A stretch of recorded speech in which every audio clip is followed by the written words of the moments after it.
Coucou tout le monde, j'espère que vous allez bien. Je vous retrouve pour un nouveau top 10 cette fois-ci. Donc comme je vous en ai parlé précédemment dans ma vidéo top 5 romance paranormale, aujourd'hui je vous fais un top 10 des genres urban fantasy. Il y a de la ressemblance avec la romance paranormale puisque nous avons donc des personnages surnaturels sur Terre ou dans des univers humains. C'est plus basé sur de l'action. Il y a toujours en fond de romance, mais c'est pas forcément la romance pure et dure comme il y a dans les romances paranormales. Donc vous avez un tome par couple, là pas du tout. Là dans l'urban fantasy on suit plus un personnage principal ou deux et on les suit lors de plusieurs tomes. Le droit à des vampires, des loups, des magiciens, des sorciers, voilà. Il peut y avoir tout plein d'êtres surnaturels. Alors, le top 10 d'abord, on va commencer par la dixième. On retrouve Mary Gentry de Lauren K. Hamilton, donc ici un univers de fae. On se retrouve en faillerie, voilà, donc avec les, les failles de lumière et les failles de l'ombre. Je vais y arriver. Donc Mary donc, est une faille de la lumière, et non, une faille de l'ombre, pardon, et elle vit donc à Los Angeles, et donc elle est princesse. Et donc elle a des gardes du corps avec elle, des failles qui sont à son service, et elle doit procréer pour avoir un héritier sur le trône, sur le futur trône de Faerie. Un ordre de la reine, donc un ordre de la reine, bien évidemment, impossible de dire non. Donc elle fait l'amour avec ses gardes du corps. Donc effectivement, vous l'aurez compris, il y a pas mal de scènes de sexe. Moi, dans l'écriture de Laurel K. Hamilton, ce qui me dérange, donc c'est pour ça qu'elle est en 10e position, c'est qu'il y a beaucoup de longueur. Et qu'il y a des tomes pas forcément avec beaucoup de choses à l'intérieur quand on décortique bien à la fin de notre lecture. Donc par exemple le tome 5 qui moi m'avait foutu en rogne, elle avait fait un tome donc beaucoup plus petit que les autres parce qu'elle a quand même, elle gratte pas mal de papier. Et elle avait fait un tome beaucoup plus petit mais qui n'a servi absolument à rien parce qu'à la fin du tome 4 et à la fin du tome 5, on est toujours à la même chose. Donc pareil, ici on suit notre héroïne donc dans ses péripéties puisque beaucoup de personnes veulent attenter à sa vie et qu'il y a toujours des magouilles en faillerie, que ce soit du côté de la lumière ou de l'ombre, parce que peut-être que de l'ombre ils sont méchants, enfin pas toujours très très sympas, mais au moins je les trouve des fois beaucoup plus directs que ceux de la lumière et qui vont faire des coups en douce. Voilà, donc un univers de failles que j'aime beaucoup. Je ne suis pas fan de cet auteur parce que sur notre saga Anita Black, j'ai pas adhéré du tout. Mais ici, je sais pas, voilà, je me suis attachée à Mary et à ses gardes, et il y a beaucoup de potentiel, voilà, c'est l'univers qui fait que, voilà, moi en Faerie, je suis bien, c'est pas ma saga chouchou, mais moi je continue toujours, donc je suis à la bourre également sur cette saga. L'auteur avait arrêté son écriture pour se focaliser plus sur Anita Blake, donc elle avait laissé un peu en suspens après la tome 8, donc j'avais lu jusqu'au tome 7, qui en fait pour moi faisait une fermer un petit peu l'histoire et ça aurait pu s'arrêter là. Non, non, cet auteur, ce qu'il y a aussi de pénible chez elle, je trouve, c'est qu'elle fait des sagas méga rallonges. Donc elle a écrit un tome 8 et elle a paru, elle a fait paraître il y a pas longtemps le tome 9, enfin que tous les fans attendaient. Donc il faut que je me remette à la lecture du tome 8 pour voilà, revenir à jour dans cette saga. Donc je la conseille quand même, mais attention, avis spécial, il y a des longueurs. C'est un univers de failles très très intéressant que j'aime beaucoup. Attention, il y a pas mal de scènes de sexe et forcément avec deux voire trois protagonistes ou voire plus. Mais l'auteur a vraiment une écriture vraiment très très bien pour faire venir ces scènes-là parce que c'est vraiment très très bien écrit. Ce n'est pas brut de décoffrage, pas du tout. Voilà. Mais bon, avis quand même, attention, vous êtes avertis. En 9e position, on retrouve Belladone de Michel Rowan, une saga en une duologie. Donc elle, voilà, elle n'est pas très longue et elle est géniale. J'ai adoré cette saga. Donc nous avons un espèce de virus. Ça m'a fait penser au film Blade. Je ne sais pas si vous avez entendu parler ou pas. C'est sur un vampire en fait qui est mi-humain, mi-vampire et qui combat les vampires. Et ici on retrouve un peu il y a un virus qui traîne à un moment donné dans la saga de Blade. Et j'ai trouvé que ça avait un peu de ressemblance. Voilà, ça s'arrête là. Au départ, voilà, ça m'a accroché. J'ai beaucoup aimé cette duologie, c'est génial. J'étais un peu déçue que ça se finisse si vite. Voilà, je savais très bien que j'aime les sagas. Et là, c'est vrai que c'est normal. La boucle est bouclée, mais j'aurais peut-être aimé un tome supplémentaire, pourquoi pas, ou une petite nouvelle après, après ces 2 tomes, ou à la fin faire un tout petit chapitre supplémentaire pour un peu nous montrer des personnages dans le futur. Voilà, donc je la conseille fortement. Nous avons droit à de magnifiques couvertures. Je remarque que, encore une fois, je vais vous présenter presque que des Milady. Mais il y a 2 j'ai lus, donc vous voyez, je quand même varie un petit peu, mais c'est vrai que, comme je vous l'expliquais pour les romances paranormales, Milady est une maison d'édition que j'adore pour l'urban fantasy, la romance paranormale. Donc Belladone, génial, j'ai adoré l'univers, il y a pas le temps de s'ennuyer, ça va à 100 à l'heure, puisque nos 2 héros sont poursuivis, ils sont en chasse aussi de découvrir qu'est-ce qui s'est passé, puisque l'héroïne se retrouve avec le virus dans son corps et qu'elle risque de mourir, donc les heures sont comptées. Je vous la conseille grandement. En 8e position, nous retrouvons Signe Noir de Richard Mead aux éditions. Donc c'est de l'urban fantasy, monde de fae, monde de Cid. J'ai adoré cette saga qui est finie par contre celle-là aussi également. Richard Mead a terminé sa saga, elle l'a fait en 4 tomes. Là encore, je suis déçue parce que là par contre, ça aurait bien mérité de continuer un petit peu puisqu'on nous laisse un petit peu sur notre faim quand même. Elle boucle la boucle, bien évidemment, puisque dans chaque tome, vous avez quand même une petite intrigue. Donc on a quand même, et un fil conducteur. Donc on a vraiment les réponses à ça, mais j'aurais bien aimé voilà, savoir qu'est-ce qu'il va advenir dans le futur de nos personnages principaux. Quand on aime des personnages de saga, c'est vrai qu'il est difficile de se détacher d'eux quand c'est fini. Et voilà, bon, Signe Noir, j'aurais aimé peut-être un petit tome supplémentaire ou un petit bonus ou j'en sais rien, mais je reste un petit peu sur ma faim. C'est une saga que j'ai énormément adorée. On a des personnages géniaux dans cette saga, donc je la conseille également. Urban Fantasy, pure et dure là. Et on a. Et romance aussi, parce que voilà, notre héroïne est tiraillée entre 2 hommes. Voilà. Je vous laisse découvrir lequel aura raflé la mise. Voilà, donc Signe Noir.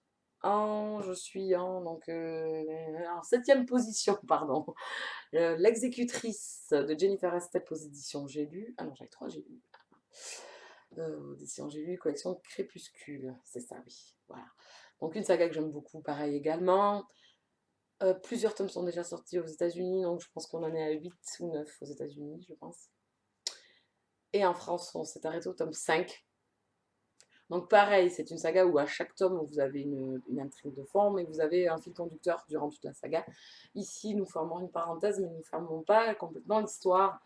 Et j'aurais aimé que j'ai lu poursuivre la parution, puisque actuellement, je n'ai aucune information sur la poursuite de cette saga en français. Je ne pense pas, puisqu'on en est quand même au tome 9 ou 8 aux États-Unis sur cette saga. Je ne lis pas en VO, c'est bien dommage, parce que c'est une saga que j'aime beaucoup. J'aime beaucoup les personnages de cette saga. Ici, on a un univers de magie, un peu plus de magie, où les éléments, donc dans des 4 éléments, donc l'air, le feu, la glace, et je sais plus quoi, l'air, le feu, la glace, et la pierre. Voilà. Donc, c'est une guerrière, donc vous n'avez pas le temps de vous ennuyer avec elle. Elle est géniale, c'est l'araignée. Je vous la laisse la découvrir. Forcément, cette saga, je ne peux pas vous en dire plus parce que je n'en sais rien. Et c'est vrai que c'est frustrant de commencer une saga quand on sait qu'on n'aura pas la suite. Voilà. Moi, je suis arrivée au bout parce que j'ai suivi les parutions. Voilà. Et ça fait, je pense, celui-là, le tome 5. C'est le tome 5. Ah non, j'ai pris le tome 1. Le tome 5 qui est sorti, je pense, depuis bien 2 ans, je pense. Non, bien 2 ans, je pense. Donc, vous voyez, en 2 ans, J'ai lu n'a pas fait d'autres parutions. Donc, je pense qu'on peut se brosser pour avoir la suite. À moins qu'il y ait une réédition ou que les fans, enfin, j'en sais rien, ou qui se disent, tiens, c'est une saga qui marchait bien, on va la continuer. Affaire à suivre. En 6e position, nous avons Mercy Thompson de Patricia Briggs. Une saga avec des loups, encore une nouvelle fois, des loups. C'est une saga que j'aime beaucoup. Je suis très très en retard sur cette saga. C'est de l'urban fantasy également, puis réduire, nous sommes dans une ville, donc Merci, notre héroïne, nous fait suivre ses aventures. Vous avez donc des loups, vous avez des faées, vous avez des vampires. C'est vraiment un univers énorme. Donc dans chaque tome, vous avez pareil une intrigue mise en place, mais vous avez toujours un fil conducteur sur la durée de la saga. C'est une saga que j'aime beaucoup Merci, j'aime beaucoup Adam. J'aime moins Samuel, j'avoue qu'il n'a pas ravi ma flamme. Donc je suis 100% Adam. Donc il faudrait que je continue cette saga. Vous voyez, j'ai le tome 5 en ma possession. C'est une amie qui me les prête puisque je lui prête beaucoup de livres. Donc du coup, elle s'est mise à acheter des sagas de son côté. Donc je lui avais fait une petite liste de celles que je n'avais pas forcément achetées. Donc voilà, c'est elle qui s'occupe de Merci. Donc j'ai le tome 5, je crois que j'ai le tome 6 et 7 aussi également dans la 6 c'est sûr. Et 7 je crois aussi dans la pile à lire. Donc je vous la conseille aussi fortement. Ensuite, on arrive en 5, donc ouais, on arrive sur les 5 dernières sagas que j'adore, mais celles-là, je les adore. Les autres, c'était, ça vaut des 8 sur 10. Ici, on est vraiment dans du plus haut level, on a eu des coups de cœur pour ces sagas-là. Et d'abord, il y a Chasseuse de la nuit de Gillian Frost, une saga sur les vampires. Donc notre héroïne est une espèce de Buffy. Oui, je suis désolée, moi je la compare à Buffy parce que c'est un peu du copier de l'univers de Buffy où je suis vraiment addict de Buffy contre les vampires. C'était ma jeunesse. C'est une saga, c'est une série que j'ai adorée et je trouve qu'ici Kat et Bones reflètent un petit peu, enfin surtout Kat reflète un petit peu cette héroïne qui est Buffy. Une saga donc sur les vampires. Notre héroïne, pareil, est une guerrière, enfin une humaine dotée de talent pour le combat. Et donc elle combat les vampires et un jour elle croise la route de Bones. Et là, sa vie change. Voilà. Donc en fait, elle est humaine, mais elle a des dons puisque en fait sa mère a couché avec un vampire.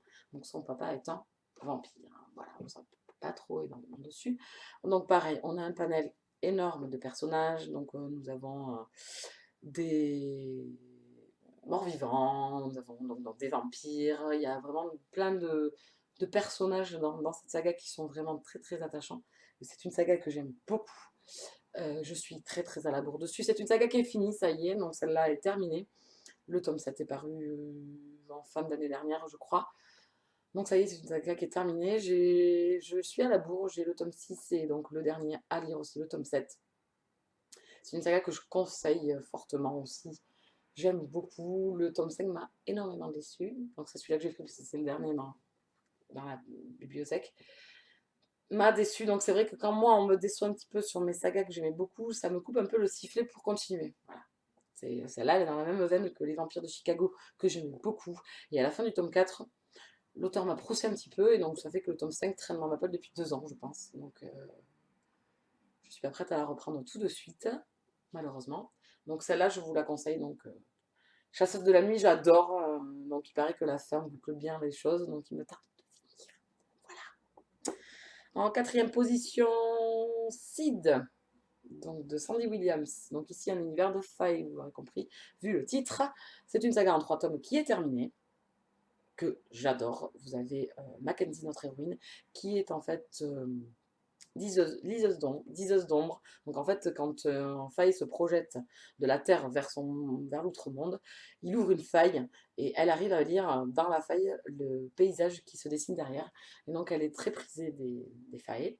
Elle les aide dans leur guerre. Et voilà, donc il y a tout un univers de guerre, de royaumes, voilà. On essaye de conquérir des royaumes. Et j'ai adoré cette saga. Donc notre héroïne, pareil, est tiraillée entre 2 hommes. C'est un peu la saga qui m'a fait penser beaucoup à Signe Noir. Et j'ai adoré, je viens de lire dernièrement le tome 3. C'est une saga que je conseille, c'est coup de cœur sur coup de cœur. Je suis fan. De toute façon, je suis fan de la faillerie. Je suis fan de ces univers faillés où, voilà, où on mêle romance, action, univers faillé. J'adore.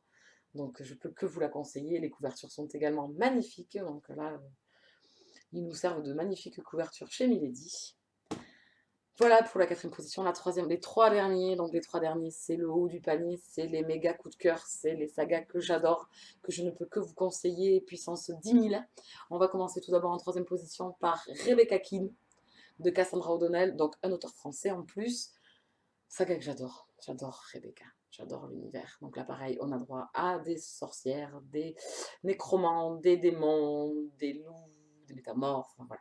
Tout un univers complet d'êtres surnaturels. C'est génial. Notre héroïne est une guerrière, elle aussi. Elle est géniale. Il y a de l'humour, il y a de la romance, il y a de l'action. C'est vraiment une saga énorme. On a plein de personnages que l'on adore, même les méchants démons qui sont dans ce truc. Il y en a certains, je les aime beaucoup. je ne peux que la conseiller. Je ne sais pas si je peux vous dire autre chose. Voilà, c'est une saga qui est en cours également. Donc je ne sais pas quand sera prochainement le 5e tome, je crois que c'est. Oui, c'est le 5e, oui. Non, le 6e, oui. Je suis perdue. Le 6e tome, je ne sais pas du tout quand il va paraître, mais c'est une saga grandiose. Je peux vous dire que dès que vous ouvrez, vous êtes emporté par la plume de l'auteur et les personnages qu'elle a créés et l'univers qu'elle a créé. Ça, c'est foncé. Urban Fantasy grandiose. En deuxième position, nous retrouvons les Chroniques de Makela Lane de Karen Mary Monin. Oui, parce que des fois je me dis je vais peut-être vous avertir les prénoms, mais non. Chez J'ai lu. Donc là, pareil, on se retrouve dans un univers de Sid et de Fae également. Ici, nous retrouvons donc Makela, notre héroïne, et Barons. Donc je pense que beaucoup d'entre vous sur la blogosphere auront entendu parler de Barons, bien évidemment. Donc ici, on est vraiment dans un univers de Fae. Les Fae viennent sur Terre et profitent des humains. Notre amie Makela a perdu sa sœur et entame une enquête pour savoir qu'est-ce qui lui est arrivé. Et elle tombe en plein dans cet univers de Fae. Donc, univers grandiose, série grandiose, écriture grandiose, tout est grandiose dans cette saga. J'ai vraiment adoré. Il y a des fois où j'ai eu l'estomac tourné à la fin du tome 3 et aussi on a été un peu bousculé à la fin du tome 4. C'est vraiment une saga géniale. Donc ici, il y a 5 tomes pour les chroniques de Makela Lane. L'auteur a enchaîné avec les chroniques de Dani O'Malley, qui est un des personnages que l'on a dans la saga Les chroniques de Makela Lane. Et normalement, elle devrait revenir peut-être éventuellement après Dani. Elle devrait peut-être revenir sur Barons et Makela, mais ça j'en ai pas la confirmation sûre parce que j'ai pas fait trop de... J'en avais entendu parler, je sais pas si... J'ai pas fait de recherche avant de faire le top, mais ça c'est de la pépite en or quoi. Les 3 derniers là c'est de la pépite monumentale, je suis méga fan de ces sagas. D'ailleurs, les chroniques de Makela Lane, il faudrait peut-être que je me reprogramme une relecture de cette saga qui est vraiment grandiose. Et en numéro 1, devinez en numéro 1, vous ne l'avez pas vu passer, pareil, je vous fais le même truc que pour les romances paranormales, vous ne l'avez pas vu passer dans les 9 autres, donc qu'est-ce que j'ai bien pu choisir comme number 1 de saga Urban Fantasy. Alors ici on est vraiment dans un univers complètement différent de tous les univers que je vous ai présentés jusqu'à maintenant, c'est pour ça que peut-être elle se retrouve en première position, puisqu'elle change vraiment des autres, et je vous parle donc de Charlie Davidson, de Darryl Jones, donc une saga où on a droit à une faucheuse, enfin une sorte de faucheuse. Elle le fait passer les gens à travers elle. Dès qu'ils sont morts, enfin, à travers elle. Ils passent à travers la lumière pour rejoindre l'au-delà. Et donc elle mène des enquêtes. Elle est détective privée. Donc Charlie est un personnage atypique. Elle est dotée donc de ses dons de voyance, enfin entre guillemets de voyance des morts. Et elle a à son côté un être assez spécial, je n'en dirai pas plus, donc qui est Reyes, donc qui est le mal de cette saga. Et je trouve que c'est une saga géniale, grandiose. Donc on a des démons, on a des morts vivants, enfin des morts relevés, enfin qui sont en fantôme. Et je trouve que c'est une saga géniale. Il y a énormément d'humour, on se fend la poire. Charlie est complètement azimutée, complètement disjonctée. C'est vraiment une héroïne faux folle. Elle est géniale. Vous passez d'excellents moments avec cette saga. Donc pareil, nous avons dans chaque tome ici une intrigue mise en place. Donc elle fait des enquêtes pour élucider des mystères sur la mort de certaines personnes. Et en fond, on a donc la légende, enfin surtout la mythologie qui a été mise en place sur ce qu'est Charlie et sur ce qu'est Reyes. Et voilà, de la guerre qu'il y aurait sur des démons qui envahiraient la Terre. Voilà, une sorte d'apocalypse qui est à venir. Donc voilà, donc 6 tomes sont parus pour le moment. Le 7e tome sort fin août, donc vous comptez là-dessus pour que je me le prenne fin août, et ce sera mes premières lectures du mois de septembre que je ferai. Ça sera Charlie numéro 7. C'est une saga que j'adore, que je peux conseiller. C'est grandiose. Elle change des autres séries de Royal Fantasy où on peut retrouver voilà, des métamorphes, des Cides, des Fae ou des vampires. Et ici, on est vraiment dans un univers complètement différent. Ça ressemble un peu à Ghost Whisperer, si on doit faire un peu un rapprochement sur le passage de l'au-delà des fantômes. Mais ça s'arrête là parce que la saga, elle est grandiose. Vous avez plein de personnages géniaux dans cette saga. On fait que rire. On a quand même pas mal d'émotions aussi. Je peux que vous la conseiller. Donc Charlie, vous foncez, c'est génial. On en arrive au bout de mon top 10. Je suis désolée, j'ai été très bavarde. Je vous souhaite une bonne soirée et je vous dis à très bientôt. Ciao, ciao.